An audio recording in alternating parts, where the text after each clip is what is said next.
Go, Coolio.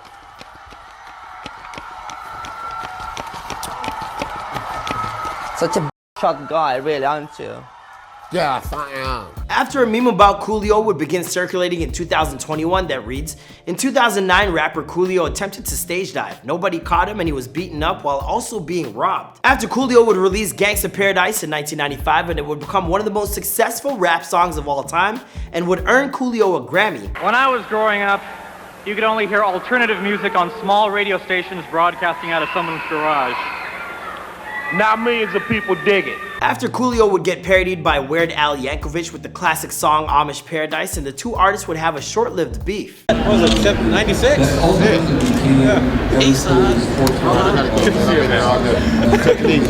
When I was a kid, Coolio was at the top of his game. Gangsta's Paradise was an anthem.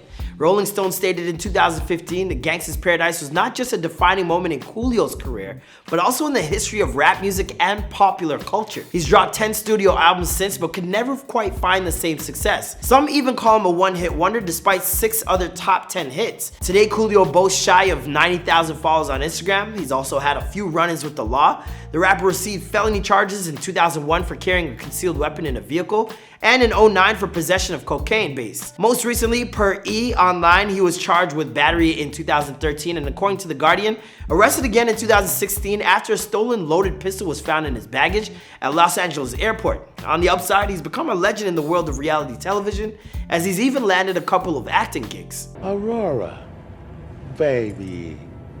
It's so nice to see you. He even ran for vice president of the United States in 2020. And trust me, I wish I was joking. My fellow Americans, I have to say, this is honestly something that I thought would never happen, but in life, as in politics, anything can happen. Hey, what's poppin', guys? It's your boy Marlon Palmer. If you're looking for Michael McCrudden, he hosted a piece on Matthew Perry and also another video on Whistling Diesel earlier this week. So if you guys wanna, and if you guys miss him, I know I've seen a lot of you guys in the comments, please go check him out in those videos. We work off suggestions, so let us know in the comments down below who you'd like to see next, and I'll see you guys after the intro.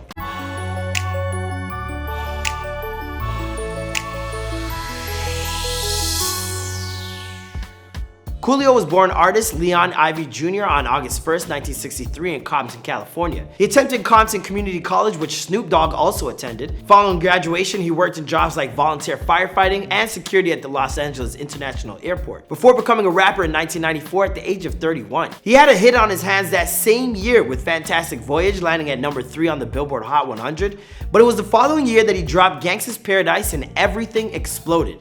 The song samples Stevie Wonder's Pastime Paradise, and it was while in the bathroom at his manager's house that he heard a producer making the sample to a beat. Coolio came out of the bathroom, freestyled the first few lines, and then wrote the whole song right there in the studio, and the rest is history. Speaking on this, he told Rolling Stone, "You know, I'd like to believe that it was divine intervention. Gangsta's Paradise wanted to be born. It wanted to come to life, and it chose me as the vessel." He had his boy LV jump on the hook, and only 5 days later, the song was scooped up by Disney for the film Dangerous Minds. This deal would earn Coolio a cool $100,000, but he would end up owing Stevie Wonder 95% of the publishing money.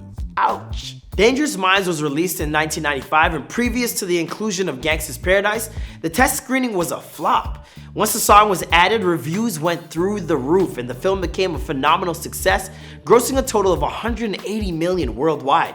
Look at the song's power.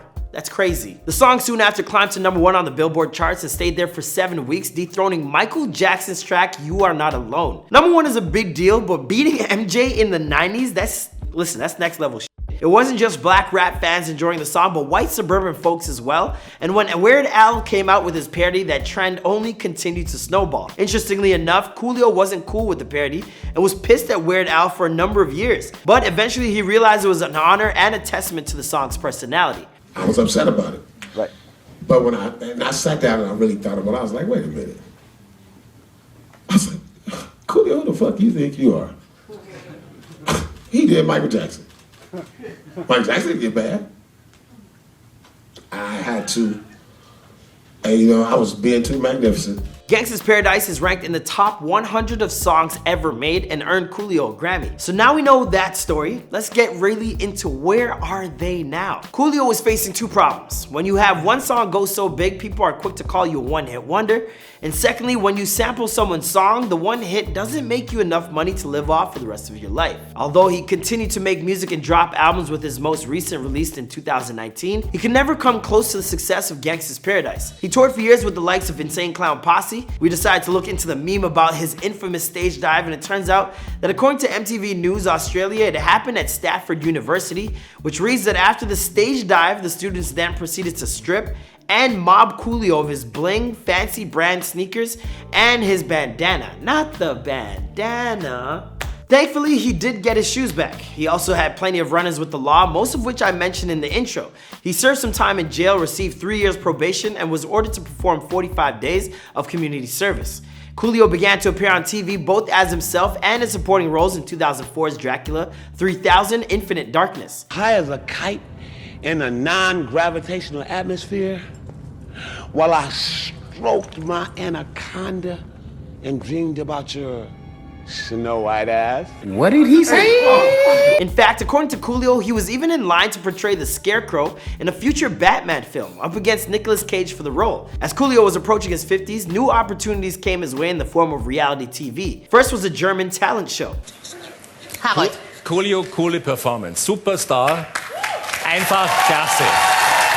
Mehr fällt mir dazu nicht ein. In 2010, he moved from California to Las Vegas in order to take advantage of Nevada's lower state taxes. That same year, he made an appearance on Britain's Celebrity Big Brother, eventually storming out of the house after conflict with fellow contestant Nadia Almada. In 2013, Coolio appeared on ABC's hit show in which wives switch households for a period of time, swapping spouses with Sugar Ray frontman Mark McGrath.